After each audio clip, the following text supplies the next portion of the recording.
ओम शांति।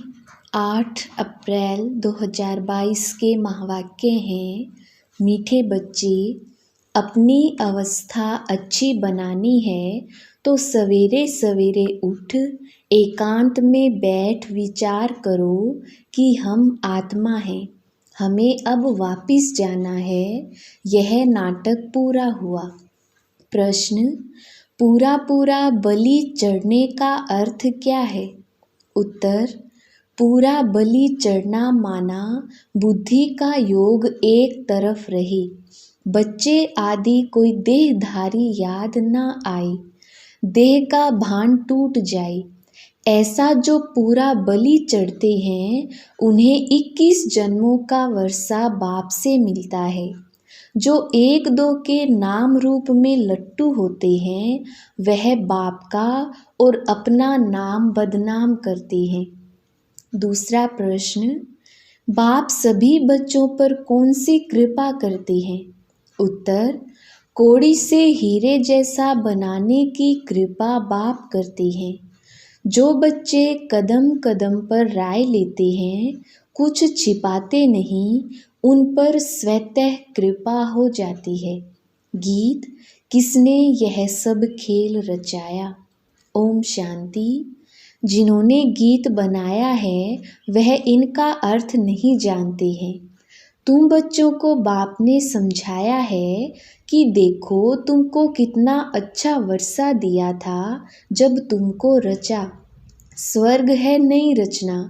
दुनिया नहीं जानती कि स्वर्ग की रचना कैसे रची जाती है, फिर कैसे माया रूपी 5 विकार चढ़ जाते हैं। एक एक बात नई है, नई दुनिया के लिए। सत्युग किसको कहा जाता है यह भी नहीं जानते तो फिर यह कैसे जानेंगे? यह नॉलेज कोई भी शास्त्र में नहीं है। स्वयं परमपिता परमात्मा ही आकर नॉलेज देते हैं, जो नॉलेज फिर प्राय लोप हो जाती है। नॉलेज से राजयोग सीख राजाई पाई, बस इसको कहा जाता है स्पिरिचुअल नॉलेज। स्पिरिचुअल कहा जाता है स्पिरिट को, आत्मा को। सुप्रीम स्पिरिट कहेंगे बाप को। अनेक नाम दे दिया है। कहते भी हैं स्पिरिचुअल ज्ञान चाहिए। फिलोसॉफी फिर शास्त्रों का ज्ञान हो जाता है। शास्त्र पढ़कर उनको जाना जाता है। परमपिता परमात्मा तो शास्त्र पढ़ते ही नहीं, उसको कहा जाता है नॉलेजफुल। मनुष्य समझते हैं वह अंतर्यामी है, परंतु ऐसे तो है नहीं। ड्रामा अनुसार जो जैसा कर्म करते हैं उनको वह फल तो मिलना ही है। बच्चों को कर्म अकर्म विकर्म की गति भी समझाते हैं। कर्म अकर्म कब होता है, फिर कर्म विकर्म कैसे बनते हैं। स्वर्ग में कोई बुरा काम होता नहीं जो विकर्म बने, क्योंकि वहाँ रावण राज्य ही नहीं, इसलिए कर्म अकर्म बन जाते हैं। लेप छेप तब लगता है जब विकर्म करते हैं। पाप कराने वाला है रावण।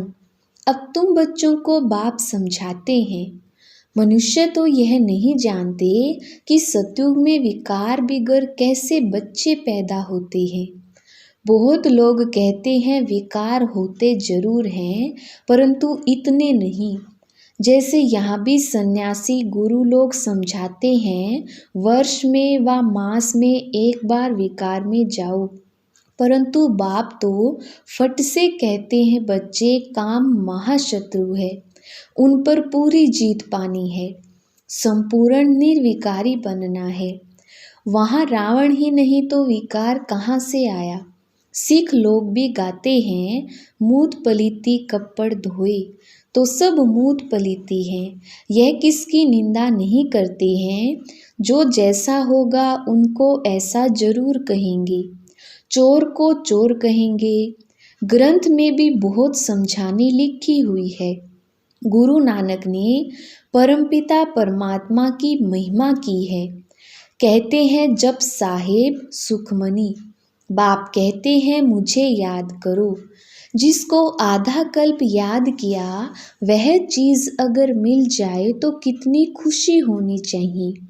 परंतु खुशी भी उनको होती है जो घड़ी घड़ी अपने को आत्मा समझते हैं। आत्मा समझने से बाप के साथ लव रहेगा। आत्मा को इस समय पता ही नहीं है कि हमारा बाप कौन है। बाप का बन बाप के ऑक्यूपेशन को ना जाना तो उनको बुद्धू कहेंगे। प्रहलाद की कथा सुनाते हैं, बदला लेने के लिए थंब से निकला, परंतु परमात्मा है कहाँ, एड्रेस का पता भी नहीं। अभी तुम बच्चे जानते हो, तुम हो ब्रह्मा कुमार कुमारियाँ। प्रजापिता ब्रह्मा का भी नाम बाला है। स्त्री तो है नहीं जो उनसे बच्चे पैदा करें, जरूर मुख वंशावली होंगे। तुम भी यह समझा सकते हो, हम हैं ब्रह्मा कुमार कुमारी। प्रजापिता ब्रह्मा का नाम सुना है तो परमपिता परमात्मा ब्रह्मा द्वारा रचना रचते हैं। पहले पहले ब्रह्मा को रचा, फिर ब्रह्मा द्वारा रचना रची। बाप समझाते हैं, देखो मेरी कितनी मुख वंशावली है। सबको वर्षा तो शिव बाबा से ही मिलता है। जिसको एडॉप्ट किया है वह तो जरूर गरीब होंगे। पहले ब्रह्मा को एडॉप्ट किया, ब्रह्मा द्वारा फिर मुख वंशावली बनी। वह कुक वंशावली ब्राह्मण जिस्मानी यात्रा कराते हैं। यह ब्रह्मा मुख वंशावली रूहानी यात्रा कराते हैं। इस रूहानी यात्रा का किसको पता नहीं है। पुरुषार्थ करते हैं कि हम निर्वाण धाम जावें, तो बुद्धि की यात्रा ब्रह्म तरफ होगी। वह ब्रह्म की यात्रा हो गई। समझते हैं हम ब्रह्म में लीन हो जाएंगे, तो फिर जिस्मानी यात्रा करने की दरकार क्या है। यात्रा है भी निर्वाण धाम की। उनको फिर ज्योति ज्योत समाया या बुदबुदा बुदबुदे से मिल गया ऐसे नहीं कहेंगे। यह आत्मा यात्रा करती है, ब्रह्म तत्व में जाती है। यह है रूहानी यात्रा, बाकी सब है जिस्मानी यात्रा।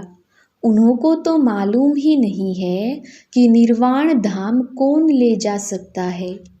अभी बेहद का बाप कहते हैं, मैं ही सबको ले जाता हूँ।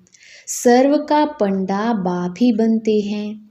सतयुग में बहुत थोड़े मनुष्य हैं, बाकी सब आत्माएं वापिस जरूर जाती हैं। राइटियस बात बाप ही बताते हैं। अब तुम हो सच्ची सच्ची यात्रा पर। हम आत्मा हैं, नाटक पूरा होता है, वापिस जाना है, यह पक्का हो जाना चाहिए। एकांत में बैठ यह ख्याल करो कि हम आत्मा हैं, बाबा हमको लेने आया है। यह चोला छीची है। ऐसे अपने साथ बातें करनी होती हैं। इसको विचार सागर मंथन कहा जाता है। बाप ने कर्म करने की तो छुट्टी दी है, बाकी रात को जागकर यह अभ्यास करो तो दिन में भी अवस्था अच्छी रहेगी, मदद मिलेगी। रात का अभ्यास दिन में काम आएगा। रात को जागना है 2 बजे के बाद, क्योंकि 9 से 12 बजे का टाइम बिल्कुल डर्टी है। इसलिए विचार सागर मंथन सवेरे ही किया जाता है। हम आत्मा हैं, बस अब बाबा के पास ही जाना है। एक चोला छोड़ दूसरा लेंगे। यह है अपने साथ बातें करने का ढंग। 84 जन्म पूरे हुए, बाकी कुछ दिन रहे हुए हैं। यह बेहद का ड्रामा है। ऐसे बुद्धि में रहने से देह का भान टूट जाएगा। बाप और वर्षा ही याद पड़ेगा। बाप ही आकर शिक्षा देते हैं, नहीं तो हम ऐसे श्रेष्ठ पवित्र बन कैसे सकते। इस समय करप्शन तो बहुत है, इसलिए नाम निकलते हैं सदाचार कमेटी। आगे यह सब बातें थी नहीं। यह करप्शन आदि सब अभी हुई है।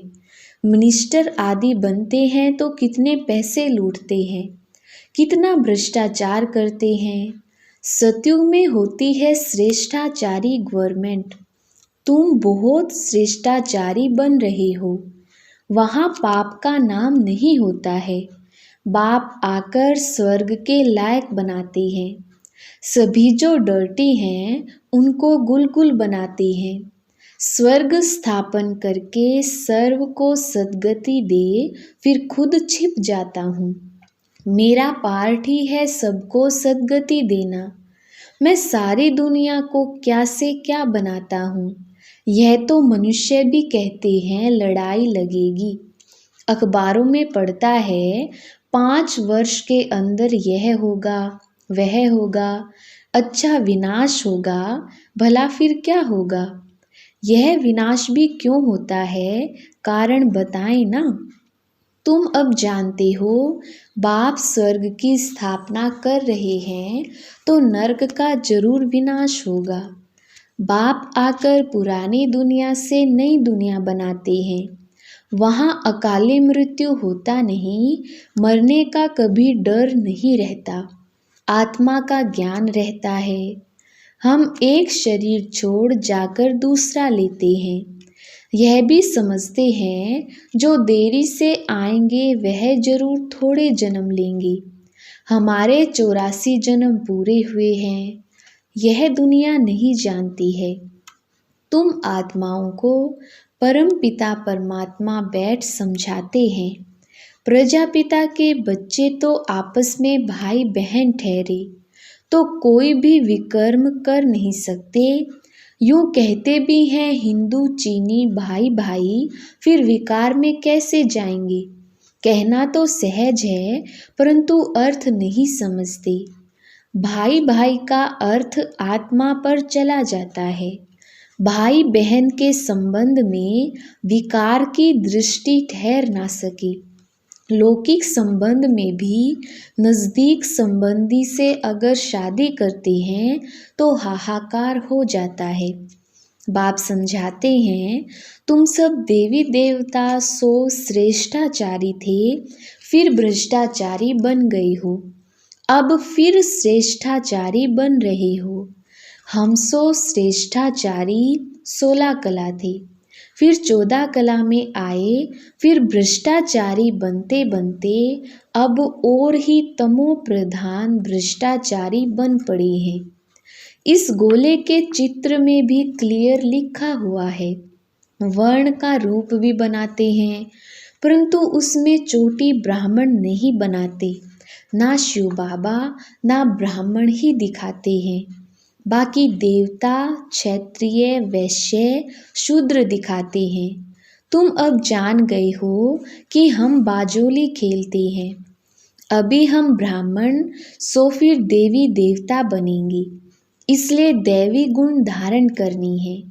अभी वापिस जाना है, फिर हमारे लिए सारी दुनिया स्वर्ग हो जाएगी।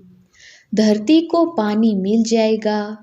ऐसे ऐसे रात को अच्छी रीति विचार सागर मंथन करो तो दिन में बहुत मदद मिलेगी।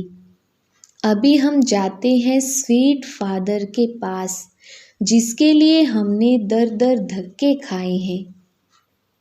रास्ता कहाँ से भी नहीं मिला है। अभी तुम पुरुषार्थ कर रहे हो वर्षा पाने का, परंतु माया भी बड़ी प्रबल है, बहुत धोखा देती है। झट कान से नाक से पकड़ लेती है। भ्रष्टाचारी बन पड़ते हैं। काम का नशा आ जाता है। किसके नाम रूप के पीछे लट्टू हो जाते हैं, जैसे आशिक माशुक। बहुत धोखा खाते हैं। लोभी भी एकदम नाम बदनाम कर देते हैं। यह सब कुछ होता ही रहता है। बाप समझाते हैं बच्चे योग में रहना है। अच्छे जो योगी होते हैं वह 4-5 दिन भोजन ना भी खावें तो भी उनको परवाह नहीं रहती है, बहुत खुशी में रहते हैं। अवस्था ऐसी रहनी चाहिए। देखना है मेरे में किसी चीज़ का लोभ तो नहीं है, एम रखने चाहिए कि हम फुल पास होकर दिखावें। कल कल्पांतर की बाजी है, अपनी जांच करनी है। हम लक्ष्मी नारायण को वरने अथवा राजाई लेने के लायक बना हूँ। अगर कोई खामियां है तो वह निकालनी पड़ी।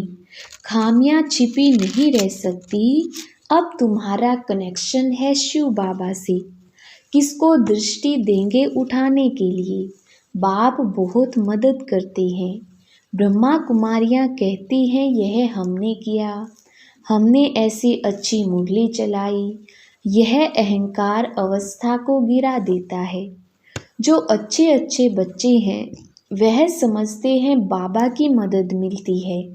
कईयों में तो माया प्रवेश होने से गिर पड़ते हैं। इसमें पूरा आत्म अभिमानी बनना चाहिए। देह में दृष्टि नहीं जानी चाहिए। बाबा शिक्षा देते रहते हैं, सुधरते जाओ। माया का धोखा मत खाओ, नहीं तो पद गवा देंगे। उस पति को तो तुम कितना याद करती हो, और यह पतियों का पति जो तुम्हें अमृत पिलाते, कौड़ी से हीरा बनाते हैं, उनको याद नहीं करते। ऐसे बाप को तो कितना याद करना चाहिए। श्रीमत पर पुरुषार्थ किया जाता है। कोई भी बात हो तो पूछना चाहिए, बाबा मेरे में क्या अवगुण है? देह का भान तोड़ना है। जो पूरा बलि चढ़ते हैं उनको 21 जन्मों का वर्षा मिलता है। पूरा बलि चढ़ने का मतलब है उसकी तरफ बुद्धि रहे। यह बच्चे आदि जो कुछ भी हैं उनसे भी बुद्धि हट जानी चाहिए। बाबा कहते हैं उसके बदले में तुमको वहाँ सब कुछ नया मिलेगा। कहते हैं भगवान की कृपा से बच्चा मिला। अब भगवान खुद कहते हैं वह कृपा तो अल्पकाल की है, अब तो तुम्हारे पर बहुत कृपा करेंगे, तुमको कौड़ी से हीरे जैसा बना देंगे। गृहस्थ व्यवहार में रहते यह सब कुछ बाप का समझो। कदम कदम पर राय लेते रहो। बाप ही राय देंगे, कोई उल्टा काम नहीं करने देंगे, विकारी को नहीं देने देंगे। अविनाशी सर्जन से कुछ भी छिपाना नहीं है।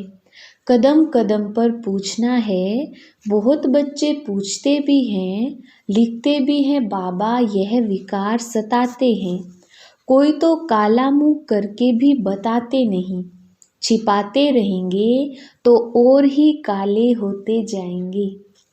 अच्छा, मीठे मीठे सिकिलधे बच्चों प्रति माता पिता बाप दादा का याद प्यार और गुड मॉर्निंग।